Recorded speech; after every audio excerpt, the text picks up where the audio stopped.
অল্প সময় আমি এমন একটা আয়াত পড়ছি, সুলাইমান আলাইহির ইতিহাস। সুলাইমান আলাইহিস সালাম তক্তটা ছিল 60 মাইল, আর লম্বা ছিল 60 মাইল, খাটো ছিল 30 মাইল। এই তক্তর উঠার সঙ্গে সঙ্গে বলতো যে তক্ত আমরা উদ্দেশ্যে যাবো, সঙ্গে সঙ্গে তক্ত সেখান থেকে উড়ে দিত। সেখানে কলকাতা কিছু লাগতো না, ধরে কোন সুবহানাল্লাহ। এই হিস্ট্রিটা শুনতে রাজি আছেন?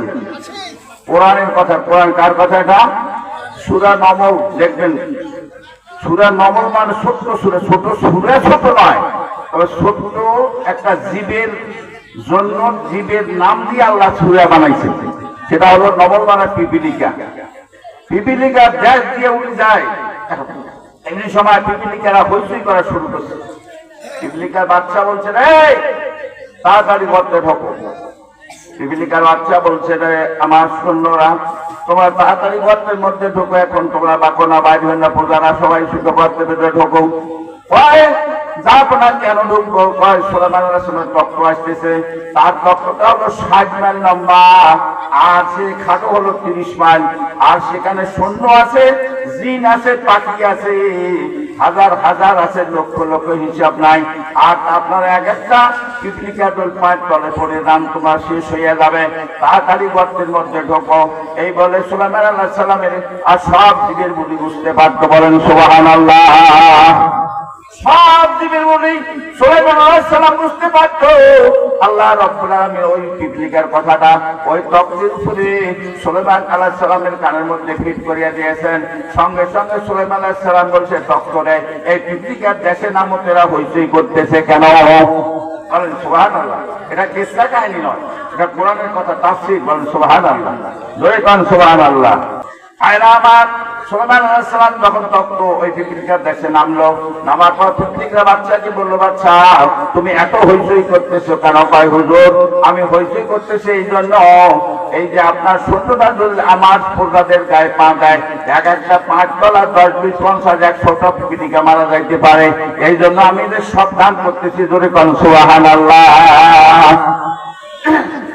এটা কি বাদশা? ওদের বাদশা তাকে সাবধান করতেছে। জোরে কোন ঠিক কি না? আর আমাদের যে রাজা প্রধানমন্ত্রী সাবধান করছিল না ফাঁসির ব্যবস্থা করছিল? কিসের ব্যবস্থা করেছিল? ফাঁসির ব্যবস্থা। জোরে কোন ঠিক কিনা? আর সে হাসিনা ফাঁসি দিয়েও সেই দেশে টিকতে পারছে? জোরে কোন পারছে? পারবেও না। জোরে কোন সুবহানাল্লাহ। আলেমের হাতে দড়ি, আলেমের গলায় ফাঁসি, এই সমস্ত আল্লাহ বরদাস্ত না করিয়া ছোট ছোট বাচ্চার দ্বারাই তাকে এ দেশ থাকিয়া ভারত পাঠিয়ে দিল। জোরে কোন সুবহানাল্লাহ, জোরে কোন সুবহানাল্লাহ। আয়রা আমার আল্লাহ রাব্বুল আলামিন শুনেন, আল্লাহ রাব্বুল আলামিন এই নবী সুলাইমান আলাইহিস সালাম তখন করলো কি, পাখিদের হিসাব নেওয়া শুরু করলো, হাজিরা করা শুরু করলো। পাখিদের হাজিরা করতে করতে এমন সময় দেখা যায় একটা ছোট্ট পাখি, হুদুদ পাখি তার নাম। এই হুদুদ পাখিটা সেই পাওয়া গেল না, অ্যাবসেন্ট ছিল। তখন বলতেছে এই হুদুদ পাখি কোথায় গেছে? হুজুর আমরা কেউ জানি না। একটি পাখি বললো, হুজুর আমি জানি যে কোথায় গেছে, আমিও জানি না। পাই ঠিক আছে, সত্য কথা বলছি আমিও। যদি হুদুদ পাখি সত্য কথা বলতে না পারে কোথায় গেছিল, তাকে আমি জবাই করব। তাই কি করবে? জবাই করবে। আল্লাহ রাব্বুল আলামিন মারা শুনেন আল্লাহ রাব্বুল আলামিনের হুকুমে ওই পাখিটা কিছুক্ষণ পরে হাজির হয়ে গেল।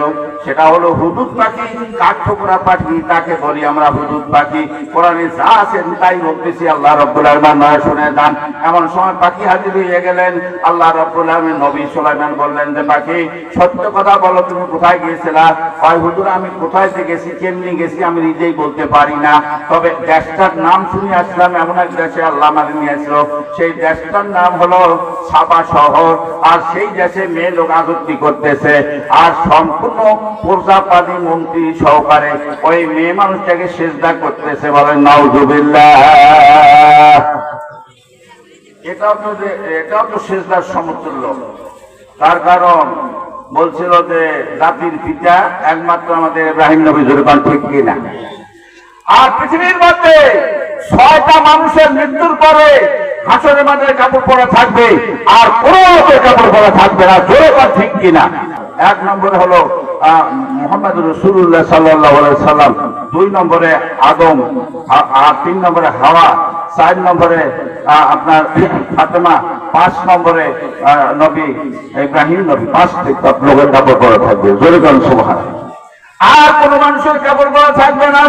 এই জন্য কাউকে যদি ইব্রাহিম নবী জাতির পিতা বাদ দিয়ে যদি কোন নতুন জাতির পিতাকে বলা হয় তাহলে তার ঈমান থাকবে না, তার ঈমান ধ্বংস হয়ে যাবে। আর আমাদের জাতির পিতা হলো ইব্রাহিম নবী। জোরে বলেন সুবহানাল্লাহ, জোরে বলেন সুবহানাল্লাহ। দিন গেল গেল রে বেলা, কাল গেল গেল রে খেলা, আমি আর নৌকায় মরে ভাবি তাই, কোথায় ছিলাম কোথায় হতে এলাম ভাবি দিবা জামি, একা একা ঘুরি আমি আমার পারের সকলে কি শুইরে নাই আমার, তার নৌকায় কি মরে ভাবি তাই। বলেন সুবহানাল্লাহ। ভাইরা আমার, দিন একটা চলে যাচ্ছে আর সময় থাকতেছে না, কবরবাসী হইতেছি। জোরে কোন ঠিক কিনা? এদিকে সুলেমান নবী কি করলেন? হুদুদ পাখিকে বললেন, রে পাখি তুমি সত্যিকারে বলতে পারো সে মেয়ে ছেলে আদুর্তি করে? হ্যাঁ, মেয়ে ছেলে আদুর্তি করে। সব প্রজার তাকে সেজদা করতেছে আর সবাই বললেন লাউযুবিল্লাহ। তখন সুলেমান নবী একটা খড় দেখলেন, দাও এই খড়টা নিয়ে সেই নবী বিলকিস রানীর কাছে দিয়ে আসো। সে মেয়েটার নাম হলো বিলকিস রানী। জোরে কোন নাউযুবিল্লাহ। আয়রা আমার আল্লাহ রাব্বুল বান্দারা এই খবর নিয়ে বিলকিস রানীর কাছে চলে গেলেন আর বিলকিস রানীকে সাবধান করে দিলেন। পাখি বললেন যে শোনো, মন্ত্রী বলল যে তাড়াতাড়ি মন্ত্রীর কাছে ফেলে দিয়ে আসবে, ওখানে থাকবে না, হয়তো তোমাকে অন্য কোনো ভান করে মারতে পারে। এই পাখি নিয়ে চলে গেলেন, এই খড়খানা নিয়ে আসে বিলকিস রানীর দরবারের কাছে যেয়ে ফেল দিলেন। তখন বিলকিস রানী নজর করে দেখলেন, বলে মন্ত্রী দেখো তো ওই পাখির ঠোঁটটা কি একটা ছোট্ট কাগজ পড়লো, এটা আনিতে দাও, আনি দাও আমাকে। সঙ্গে সঙ্গে আনি দেওয়া হলো। চিঠিটা পড়তেছে, পড়তে পড়তে দেখা গেল চিঠির মধ্যে লেখছো, দেখো বিলকিস রানী তুমি সেই সাবা শহরে যে আদুর্তি করতেছো, মেয়ে ছেলে আদুর্তি করা ভালো না, তুমি তাড়াতাড়ি কলমা পড়ে মুসলমান হয়ে যাও। সব পরিবার এবং চাকর মন্ত্রী সহকারে সবাই আপনি পরিষদ আপনার মুসলমান হইতে হবে, না হলে আপনারা যুদ্ধ করবেন আমার সঙ্গে। আমি সুলেমান নবী বলতেছি, যুদ্ধের জন্য প্রস্তুত হইয়া যাও। বিলকিস রানী এই চিঠি পড়তে না পড়তে ঘোড়া তাতে ঘোড়া নয়, সেরা তাতে হেনানি বেশি। মন্ত্রী বলতেছে, দেখো রানীমা আপনি ঘাবড়াবেন না, আমাদের হাজার হাজার লক্ষ লক্ষ সৈন্য আছে, ওই আমি সুলেমান নবী পরপরা করি না, তার সঙ্গে যুদ্ধ করব। বিলকিস রানী বলে, থাকো, থামো থামো সুলেমান, থামো রে মন্ত্রী, তোমার এত ভান কথা আমি শুনি না। সে দল সত্যিকারের সুলেমান নবী হয়, পৃথিবীর কোন মানুষ নাই তার সঙ্গে যুদ্ধে তার পরাজিত করতে পারে। জোরে বলেন সুবহানাল্লাহ। নারায়ে তাকবীর, নারায়ে তাকবীর। ইনশাআল্লাহ মুসলমানের জয় আসে কিনা? জোরে কোন আছে কিনা? আপনারা এখন গন্ডগোল করবেন না, বাজারে যান আর আজ মেহরবানি বসে আমি আর দ্বিতীয়বার অনুরোধ করছি এই দরকার থেকে গন্ডগোল করছেন না। তারপরে আসতেছে আপনার তারা বসে না শোনেন, কাটার মধ্যে তুলে দিয়ে বসতে তা বসে ভেবে চলে সময় বাকি ছুটি পাইয়া বিলকিস রানী বলল যে থামো মন্ত্রী, তুমি জানো সত্যিকারের সুলেমান হলে তার সঙ্গে পৃথিবীর কোন মানুষ নাই যে যুদ্ধে পরাজিত করতে পারে। ঠিক কিনা? এমনি সময় বললেন তাহলে রানীমা তার পরীক্ষা করবো। কিভাবে পরীক্ষা করবেন? আমি 4টে পরীক্ষা করবো, আমি লিখিতেছি 4টে পরীক্ষা করার জন্য কি কি দিলেন? যে 1 নম্বর পরীক্ষা সত্যিকারের সুলেমান নবী হয় আর এই 4টে পরীক্ষা উন্নত হবে। আর যদি 4টে পরীক্ষা পাশ করতে না পারে আমি জানবো, আমি বুঝবো যে সত্যিকার একটা সুলেমান নবী নয়, এটা ভকার সুলেমান নবী। তা কি কি পরীক্ষা? ওই 1 নম্বর পরীক্ষা, আমি মাঠের মধ্যে একটা সাদা বোতল দেবো, এই বোতলটা বড় বোতল, সেই বোতলটা পানি দিয়ে বোঝাই করতে হবে। সেই বোতলটা আসমানের কোনো পানি নয়, জমিনের কোনো পানি নয়, আর কেবল নলকূপের পানি নয়, নদীর পানি নয়, এবং কোন জমিন আসমানের পানি নয়। ধরে পান সোহান শুনতে রাজি আছেন আপনারা? আসমানের পানি না, জমিনের নয়, পানি দিয়ে আবার বোঝাই করতে হবে। সুলেমান নবীকে দ্বিতীয় 2 নম্বর প্রশ্ন করলেন। যে 2 নম্বর প্রশ্ন হলো, সুলেমান নবীকে বলতেছি যে একটা পাথর দেব, এই পাথরটা এই পাত্রাই সাদা পাথর, বড় পাথর, পাথরটা এই পাত্রাই উপরটা ছোট্ট ছিদ্র, মনে কর সুতে একটা ঢুকাইয়া ওদিকে বাইর করা যায়, এই পাথর একটা ছোট থাকবে। আর 2 নম্বর 3 নম্বর প্রশ্ন, আমি মাথা ঘোড়ার মাদি ঘোড়া এক পোশাক পরাইয়া দেব, কোনটা মাথা কোনটা মাদি ঘোড়া বাছি দিতে হবে। 4 নম্বর প্রশ্ন, আমি মেয়ে আর ছেলেকে এক পোশাক পরাইয়া ছেড়ে দেব, কোনটা মেয়ে কোনটা ছেলে বাছি দিতে হবে। এই 4টা প্রশ্ন ধরে উন্নত হইতে পারে, 4টা প্রশ্নে পাস হইতে পারে, তা আমি জানবো সত্যিকারে এটা সুলাইমান নবী, আমি বিনা যুদ্ধেই তার কাছে মুসলমান হব। বলেন সুবহানাল্লাহ। আপনারা শুনতে রাজি আছেন? জোরে কান আছেন? বলেন সুবহানাল্লাহ, জোরে কান আলহামদুলিল্লাহ। ভাইরা আমার, এই চিঠি নিয়ে কাশি চলে গেলেন সেই পিপিলিকার দেশে, 6 নম্বর পিপিলিকার দেশে যাইয়া চিঠি দিলেন।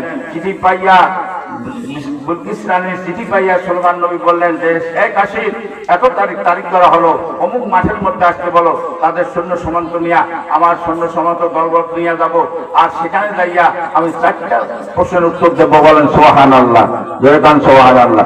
ভাইরা আমার, 4টা প্রশ্নের উত্তর দেওয়ার জন্য ওই মাঠের মধ্যে শুরু হলো। বসে দেখলেন মাঠের মধ্যে এমনি সময় সে পর্যায় করবে, সেই একটা করে সেই ওই প্রশ্নের জবাব দেওয়া শুরু হলো। 1 নম্বর সাদা বোতল, বড় বোতল একটা মাঠের মধ্যে থাকবে, আসমানের পানি না, জমিনের কোনো পানি না, টিউবওয়েল নর্দমার নদীর পানি না, দিঘির পানি না, আবার পানি দিয়ে বোঝাই করতে হবে। সুলাইমান নবীকে তো আল্লাহ সাহায্য করে, জোরে কান ঠিক কিনা? নবীকে কে সাহায্য করে? আল্লাহ। আল্লাহ জিবরাইল শিখায়, হুজুর আপনি চিন্তা করবেন না, আপনার ঘোড়া 2-100 ঘোড়া দাবড়া দেন, ঘোড়া দাবড়া দিয়া ঘোড়ার গায়ের ঘামটা সিবিজি বোতল বোঝাই করে দেন। বলেন সুবহানাল্লাহ, ধরে কোন সুবহানাল্লাহ। একটু বলেন আলহামদুলিল্লাহ, ধরে কোন আলহামদুলিল্লাহ। এই ঘোড়া চতুর্পাশে দাবড়াইয়া ঘোড়া দাঁড় করলেন, ঘোড়া দাঁড়াইলে খুব ঘামি বেড়ায়, এই ঘামগুলা ছিটাইয়া বোতল বোঝাই করলেন। বলেন সুবহানাল্লাহ। আজ বিলকিস রানী বলল ঠিক হয়েছে, এটা বা বুঝছি, তবে পাথর কি সিদ্ধ করবে, এটা তো অতি সহজ। এই পাথরটা তখন রাখি দিলেন, রাখার পরে পাথরটা বললেন যেমন সময় পাথর মধ্যে ওই সিদ্ধটা কে করবে, পিপিলিকা অর্ডার করলেন। সুলাইমান নবী বললেন যে আপনার সুলাইমান নবী বললেন পিপিলিকারা তোমরা সেই পাথরটা সিদ্ধ করে দাও। ভাই এত শক্ত পাথর কিভাবে সিদ্ধ করবো হুজুর? পরে যাই দেখো পাথর আল্লাহ নরম করে দিয়েছে। ধরে গান সুবহানাল্লাহ। নরম পাথর পিপিলিকা সিদ্ধ করে পাত থেকে একটা সুতা বাজ করে দিলেন। 2 নম্বর প্রশ্ন শেষ হয়ে গেল। 3 নম্বর, মাথা ঘোড়া মাদি ঘোড়াকে এক পোশাক পরে ছেড়ে দিলেন। 2 দিন ধরে অনাহারে ঘোড়াকে রাখলেন, সামনে খাবার দিলেন। এই খাবার থেকে ঘোড়া লাভ দিয়া মাথা ঘোড়া আগে চলে গেলেন, আর মাদি ঘোড়া পিছনে পড়লেন, আর বললেন যে সামনের গুলা মাথা আর পিছনে গুলা মাদি। বলেন সুবহানাল্লাহ। মেয়ে ছেলেকে খাবার দিলেন লাইন করে, মায়েরা বোনেরা শুনে যান, মেয়ে ছেলেকে লাইন করে খাবার দিল, কিন্তু মেয়ে ছেলেরা খাবার সময় হাত তুলে এখান থেকে ধোয়, আর পুরুষরা তো এখান থেকে যদি কোন ঠিক কিনা, এমনি সময় হাত ধুইয়া সবাই খালার মধ্যে এইভাবে থাকবেন, হাত ধুয়ে তাড়াতাড়ি হাত দিয়ে এইভাবে থাকলেন। যার হাতে আঙ্গুলে শুধু পানি দিয়েছে, একটা একটা করে বাছাই করে কয় গিলাস মেয়ে ছেলে, আর এইটা তো ছেলে আর এইটা হয় মেয়ে। বলেন সুবহানাল্লাহ। খুব মুখতাসার বলতেছি বাবা, আপনারা অধৈর্য হবেন না। এই 4টা প্রশ্ন হয়ে গেল। বিলকিস রানী বলল ঠিক আছে এরা মন্ত্রী, ঠিক আছে নবী গো, আপনার প্রশ্নের উত্তর ঠিক হয়ে গেছে, আমি বাড়িতে যাই, আমি প্রজাপালি মন্ত্রী সহকারে নিয়ে মুসলমান হয়ে আপনার কাছে আসবো। বলেন সুবহানাল্লাহ, বলেন সুবহানাল্লাহ।